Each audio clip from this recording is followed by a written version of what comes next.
They cast her out into the storm as a woman, drenched and trembling, left alone on the endless prairie of 1880. Whispers of her past clung to her like chains, a burden no town would forgive.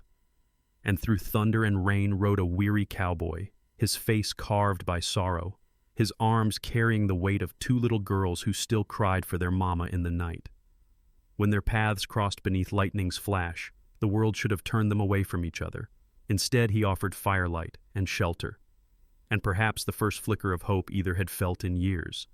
But in a land where gossip cut sharper than knives, could love truly take root? Or would the next storm tear it all apart forever? If stories like this stir your heart, tell us in the comments where you're watching from, and don't forget to subscribe so you won't miss the next tale waiting just beyond the horizon. Stay with me one more minute together. We'll walk through storms and find the light at the end. The prairie did not sleep that night.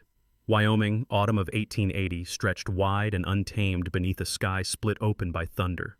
Storm clouds pressed low, swollen and furious, their ragged edges lit in flashes of white fire.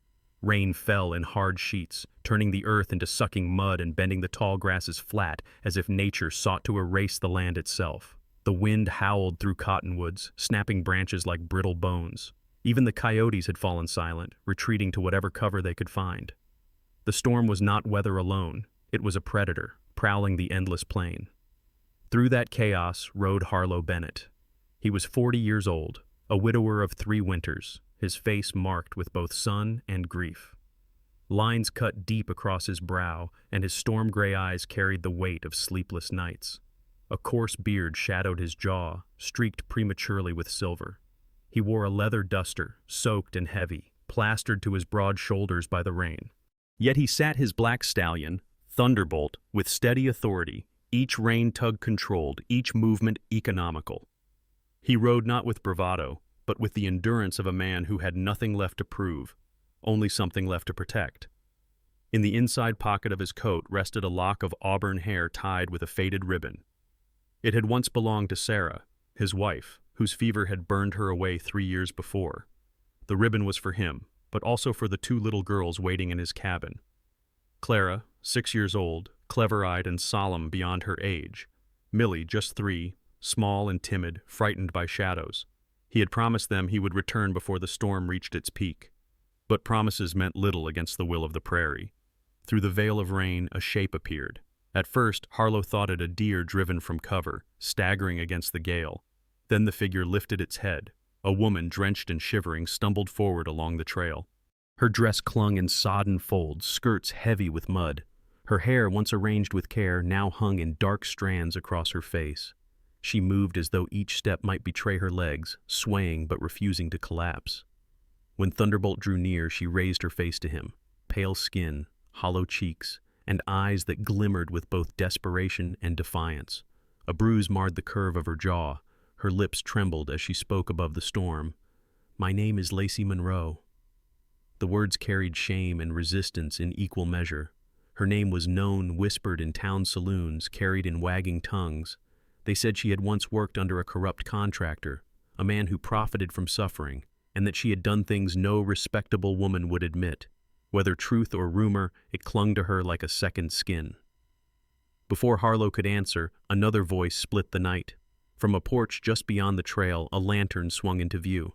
Agnes Whitfield stood there, wrapped in a wool shawl, her sharp nose casting a shadow across her pinched face. The town's seamstress, she was older, stern, and known for judging with neither mercy nor hesitation. She raised her lantern high, light striking across the rain like an accusation. "Get away from here, Lacey! You're not welcome. We've no place for your kind. Go back where you belong." Her words cut colder than the wind. Lacey flinched, her shoulders drawing in tight, as if she had been struck. She turned as though to leave, her figure folding back into the storm. Agnes's glare followed her, hard and unyielding, the storm's cruelty matched by human scorn. Harlow tightened his grip on Thunderbolt's reins. His voice came low, calm but edged with steel. "That's enough, Agnes. She's coming with me." The older woman sputtered in protest, the lantern trembling in her hand. "You don't know what she's done." "I don't need to know," Harlow cut in. His eyes met hers unwavering. The storm crashed overhead, thunder answering his words. Agnes hesitated, then drew back, muttering curses beneath her breath. Harlow extended a hand downward. His palm was broad, calloused, marked with the scars of a man who had spent his life working earth and leather.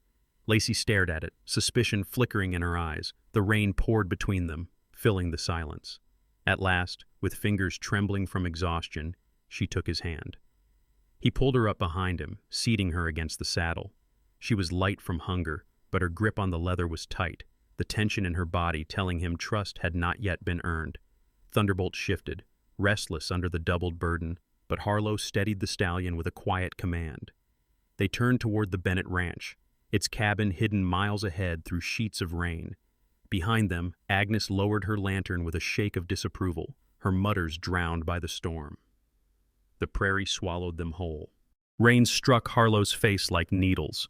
Lacey clung to the saddle, her breath uneven against his back. Neither spoke. Words were too fragile to stand against thunder. But in the silence lived an understanding. They were both people the storm had found, both carrying scars no one else cared to see. For a time, only the storm filled the world. Then Thunderbolt's hooves struck a patch of sucking mud, and the stallion stumbled. Harlow pulled hard, steadying him, but the jolt nearly wrenched Lacey from the saddle. She cried out, clutching Harlow's coat. Lightning slashed the darkness, illuminating her face. Fear, mistrust, but also the faintest flicker of something else. Hope, perhaps, though too fragile to name. Thunder rolled again, closer now, the sky cracking open. In that flash of light, Harlow caught sight of something ahead on the trail. Not the cabin, not trees. A figure dark, unmoving, stood alone in the downpour, blocking the path. The storm swallowed it the next instant, leaving only rain and darkness. Thunderbolt snorted, restless, as if sensing more than mud in their way. Harlow felt Lacey stiffen behind him. Her fingers dug into the leather, her voice barely a whisper. "Did you see it?" The storm gave no answer. Only the endless roar of rain, the unseen path, and the shadow that might or might not still wait ahead. Lacey had taken his hand. She rode with him now, but mistrust burned in her eyes. Ahead, the prairie path was lost in storm and shadow, and somewhere in the darkness a figure stood waiting. The storm chased them all the way to the edge of the creek. Rain hammered the ground so hard it seemed the earth might split, the swollen waters crashing against rocks with the fury of something alive. Thunderbolt's hooves struck sparks of mud as Harlow urged him up the ridge where his cabin sat, the only shelter in miles of wilderness. Behind him, Lacey clung tight, her breath uneven, her silence heavy as the storm itself. The cabin came into view, a squat structure of rough-hewn logs darkened by rain, smoke from its chimney struggling against the downpour. A single lantern glowed faintly through the shutters, a promise that someone waited within. Harlow swung down first, his boots sinking deep in the muck, then helped Lacey dismount.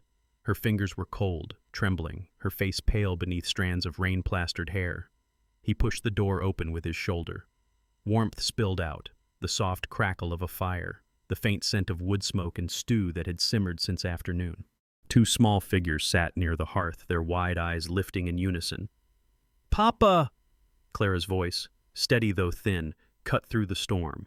She was 6, her hair chestnut brown like her mother's, tied back in a braid that had begun to fray. She rose carefully, her back straight as though she carried more than her years, storm-gray eyes so like Harlow's filled with both relief and hesitation. Beside her, Millie scrambled to her feet.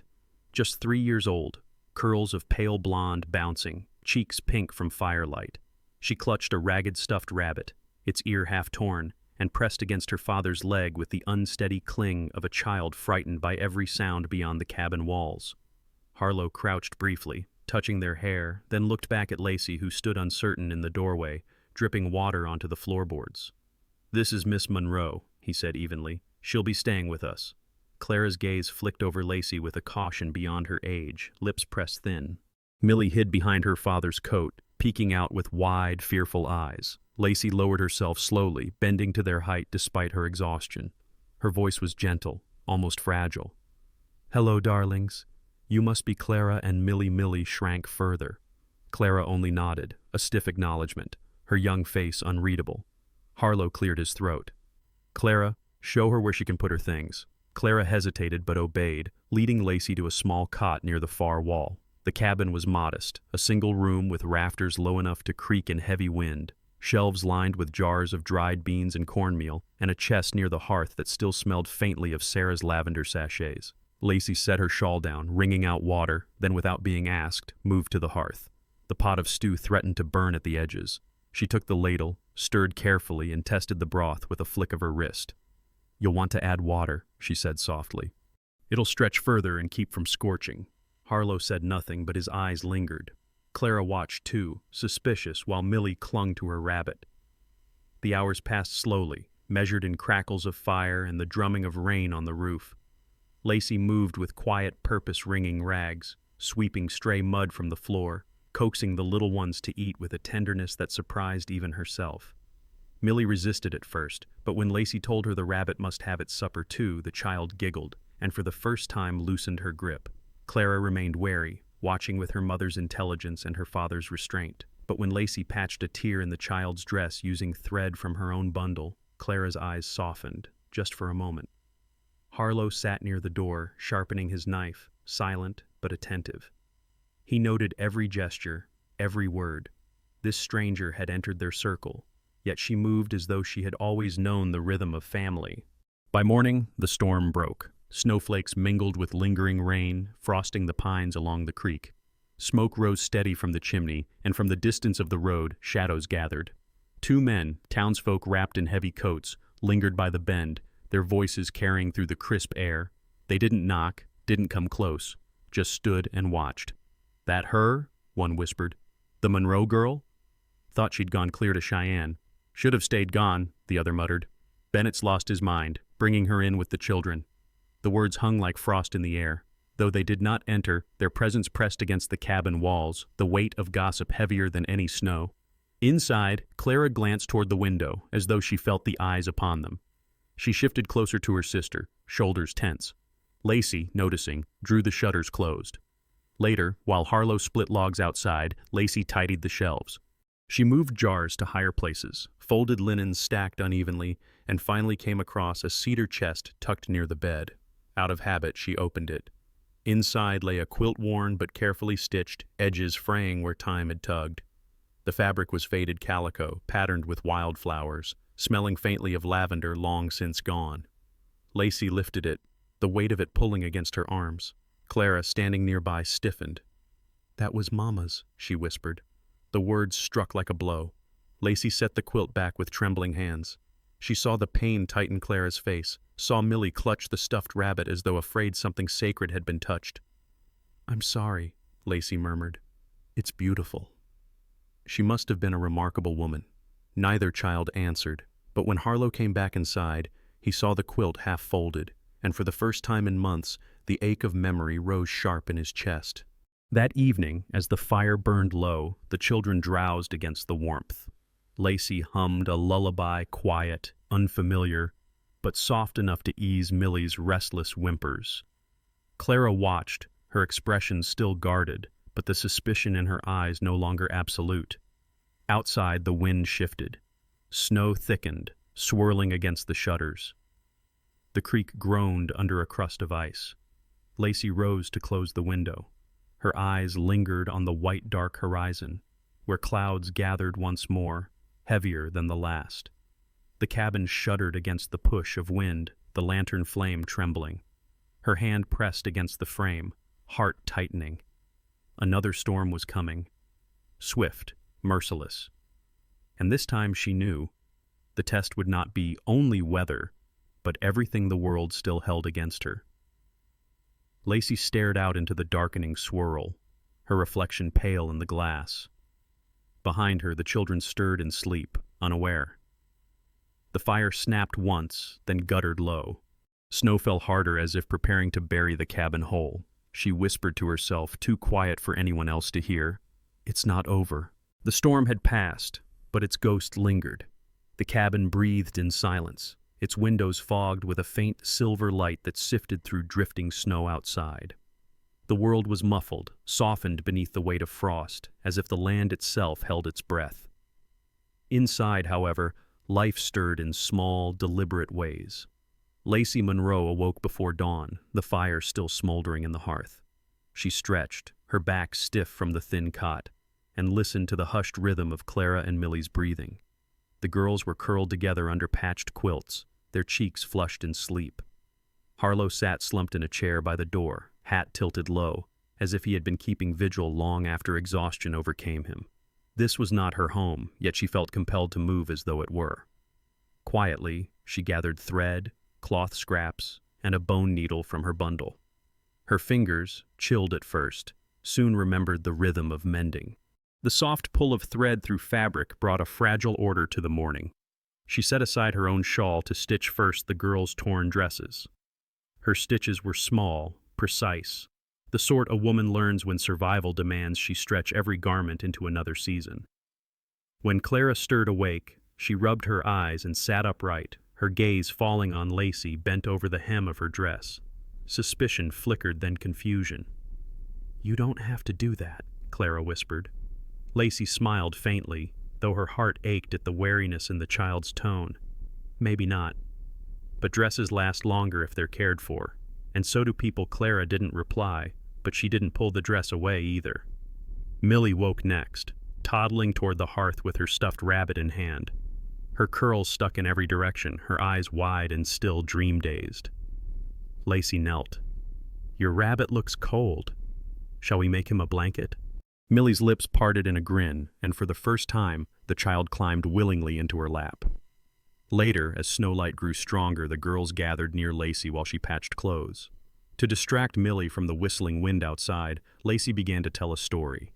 Her voice carried softly, each word woven with a rhythm meant to soothe. "Once," she said, "there was a little girl who cried because she could not find her mama. But when she looked up at the sky, she saw that every star was a mother watching, and if she made a wish, one star would glow brighter to tell her she was not alone." Millie listened wide-eyed, clutching her rabbit. Clara leaned against the wall, skeptical but attentive.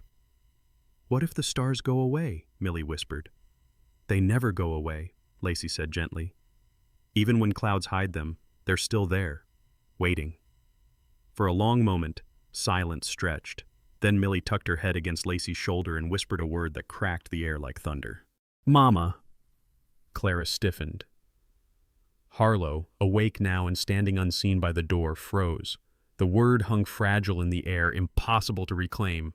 Lacey's breath caught, her arms tightening around the little girl. She dared not answer, dared not correct. From the corner, Clara's voice cut sharp. "She's not our mama." Lacey met her gaze, sorrow deep in her eyes. "No, Clara. I'm not. But I can care for you, if you'll let me." Clara's lips pressed tight. She turned away, her small shoulders rigid. Harlow watched silently, chest heavy. He had expected mistrust, but not this tender fracture, this dangerous new bond forming before his eyes. Days slipped by in muted rhythm. Lacey swept floors, folded linens, cooked broth from thin stock. The tasks were ordinary, but they steadied the children, restored patterns that grief had broken. Clara resisted still, but she accepted mended dresses, warm bread, and bedtime stories even while insisting she needed none of it. Millie shadowed Lacey constantly, tugging her skirts, begging for more tales of the Star Mother.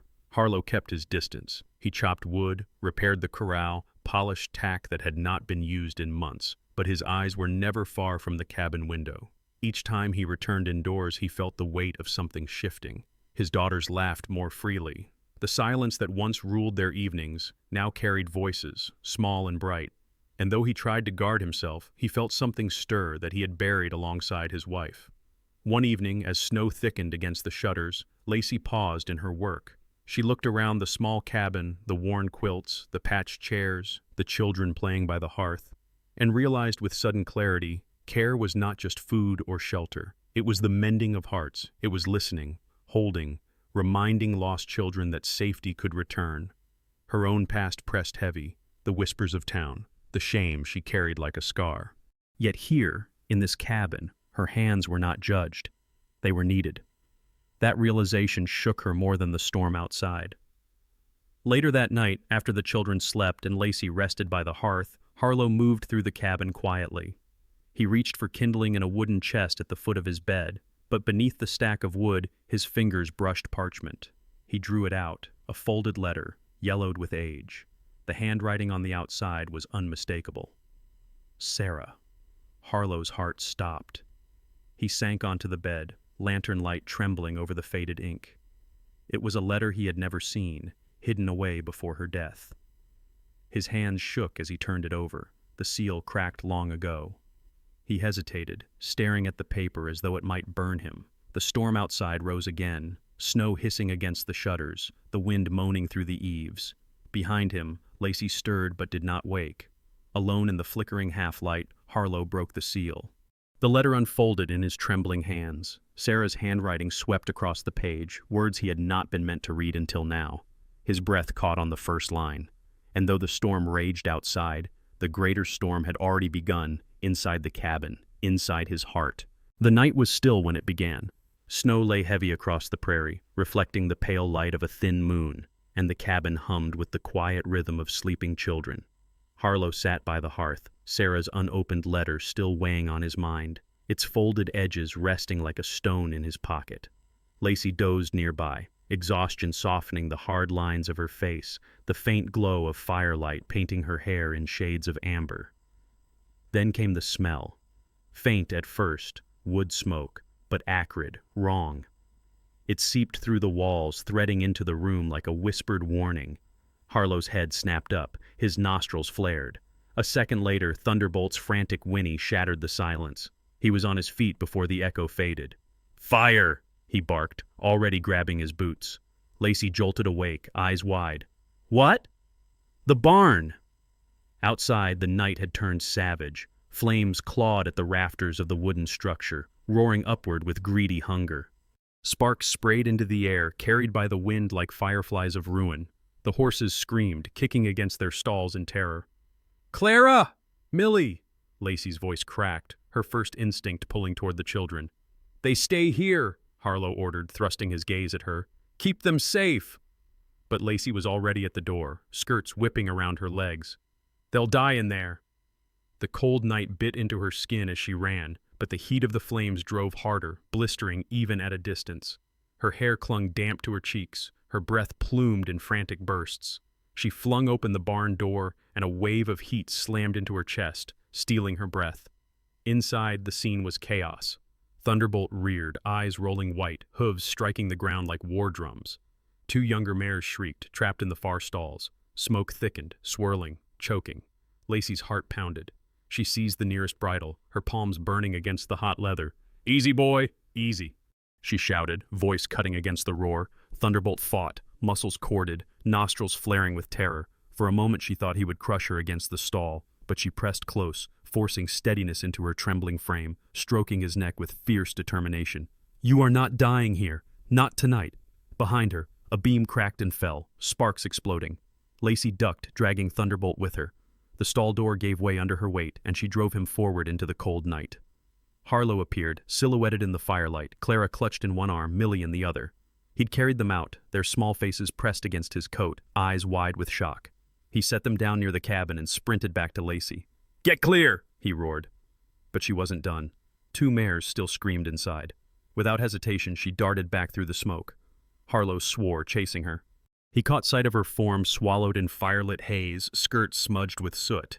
Together they pulled open the last stall, coughing, eyes streaming. The horses burst free, muscles slick with sweat kicking into the snow. Lacey stumbled, knees buckling. A rafter groaned above, glowing with embers. Harlow lunged, dragging her clear as it collapsed in a shower of sparks. They tumbled into the snow, coughing, clothes scorched but alive. Harlow pulled her upright, hands rough but careful. "Are you mad?" His voice trembled with fury and something else, something rawer. "They would have burned," she rasped, her throat raw from smoke. "I couldn't let them." Her face was streaked with ash, eyes burning bright with defiance and fear.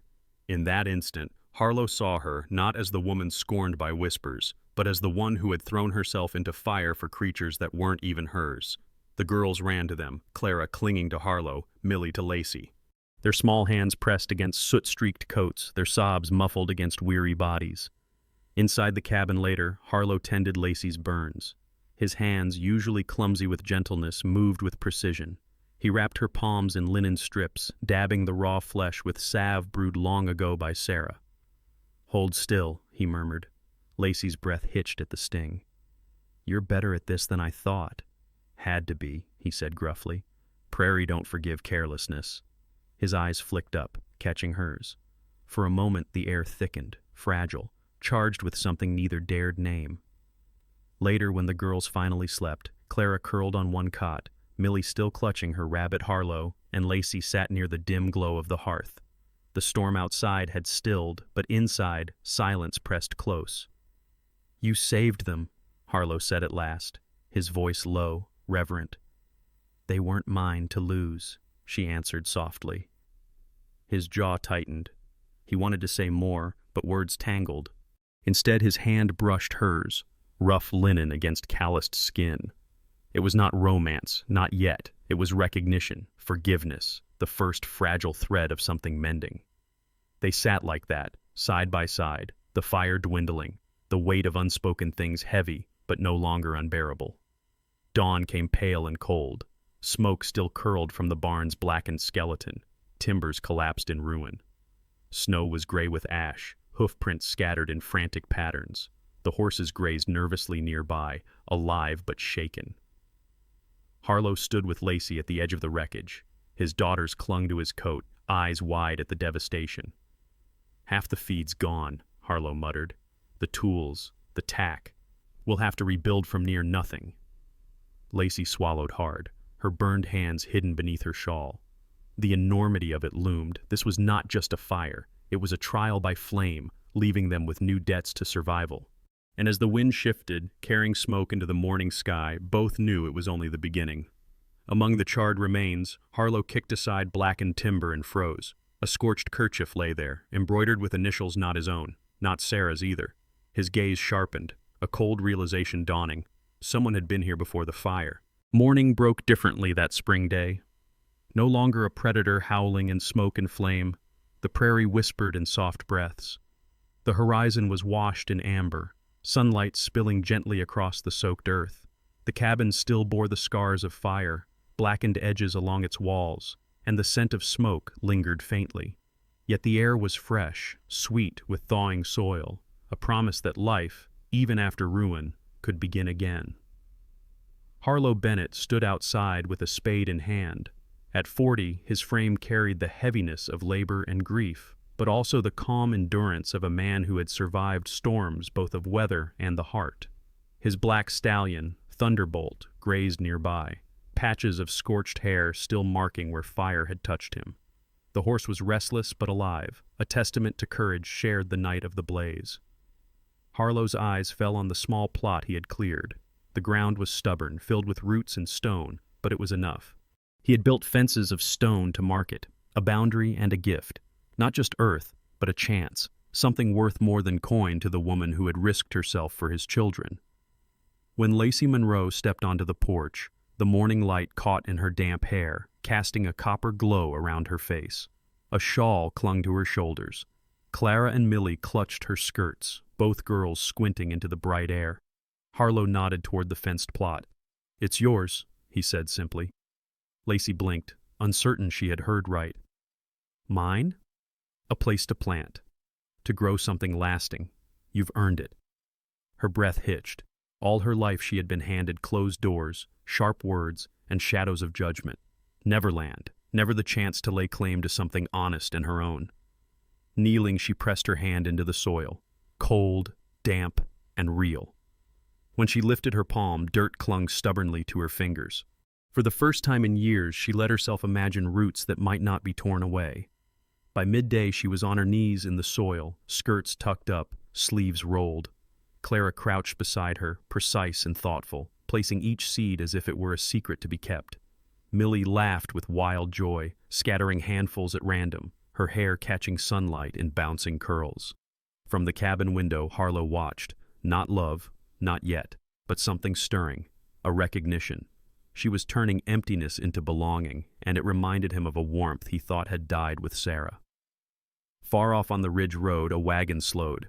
Enoch Price, stout and broad-shouldered, sat tall beneath his wide hat. At 55, his graying beard framed a mouth that had spoken more bargains and gossip than truths. Beside him rode his sister, Ruth Price, a sharp-eyed woman of 40 with a thick frame, wire spectacles perched low, lips pressed into a permanent frown. They reined in their horses, gazes fixed on the Bennett homestead. Ruth's eyes narrowed as she saw Lacey bent over the soil.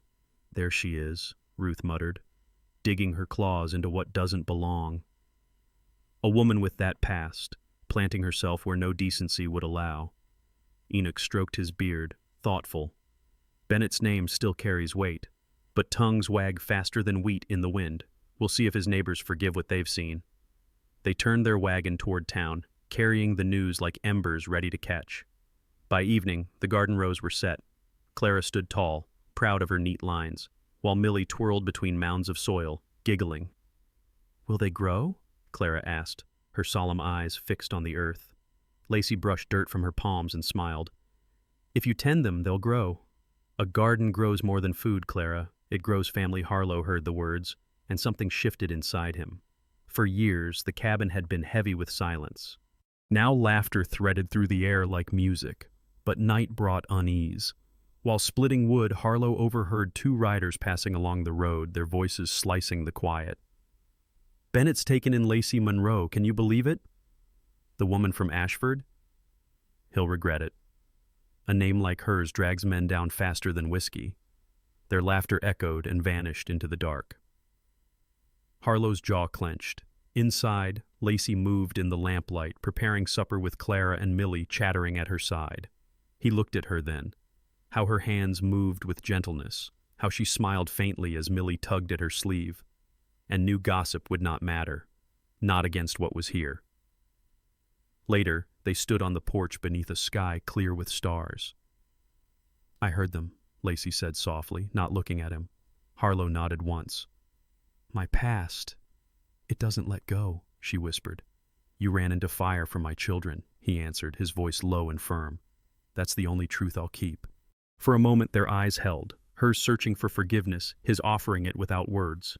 The next morning dawned bright. Clara and Millie darted barefoot across the garden rows, giggling as they sprinkled water from chipped tin cups.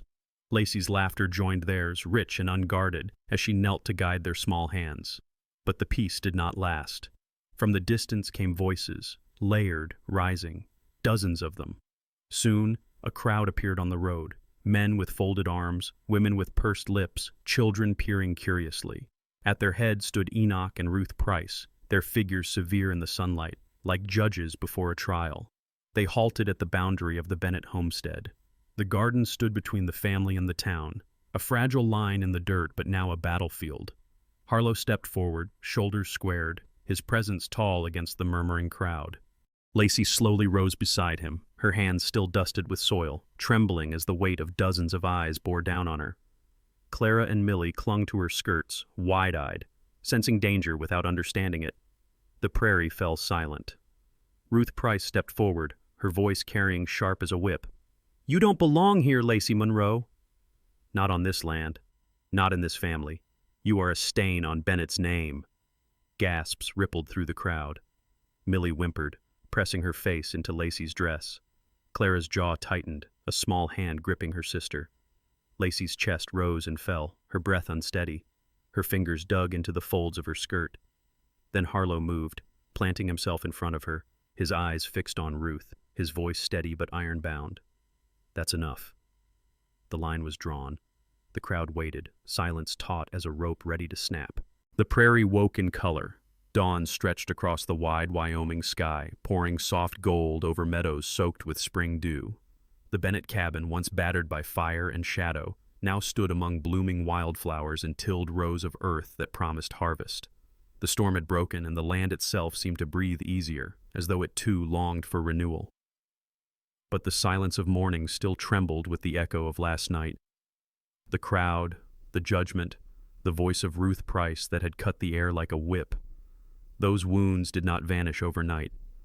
They lingered in Harlow's chest and in Lacey's quiet, searching eyes. Yet the prairie was patient, and this day would mark more than survival. It would mark a promise kept.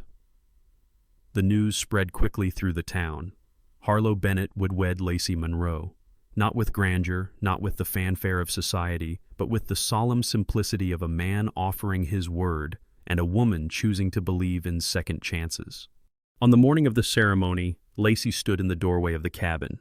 She wore no silks, no jewels. Instead, her dress was a plain calico, freshly laundered, patched at the hem but pressed with care. Her hair, chestnut streaked with copper, had been braided neatly by Clara's careful hands. Millie had tucked a sprig of wildflower into the braid, its yellow petals bright against the dark strands. Her face carried the traces of hardship, faint lines from sleepless nights, shadows of shame she had once borne, but also a radiance unfamiliar even to her. It was the light of belonging. Harlow approached across the yard, his dark coat brushed clean, boots polished though scuffed by years of work. His storm-gray eyes, once heavy with grief, now softened as they met hers. In one hand he held no ring, no ornate token, only a small ribbon of faded red, the same that had once bound Sarah's lock of hair. He offered it now not as a replacement, but as a bridge, from the woman he had lost to the woman who had brought life back into his home. The witnesses gathered in the garden. A few townsfolk stood at a cautious distance, curiosity outweighing judgment. Enoch Price had come, his broad shoulders stiff, while Ruth glared at Lacey as if by sheer disapproval she could undo what was about to take place.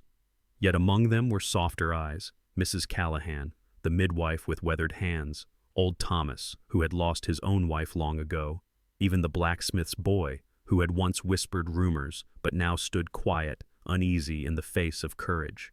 Clara and Millie clutched wildflowers, their small hands trembling with excitement. Millie could hardly contain herself, bouncing on her toes, while Clara, solemn as ever, held her bouquet with the gravity of one who knew this moment would change everything. There was no preacher. Instead, Harlow spoke, his voice low but strong enough to carry across the rows of tender seedlings sprouting behind him. "I've lived through storms," he began, "the kind that tear roofs apart, and the kind that tear men apart inside. I lost a wife to fever, and I thought my girls would grow in silence.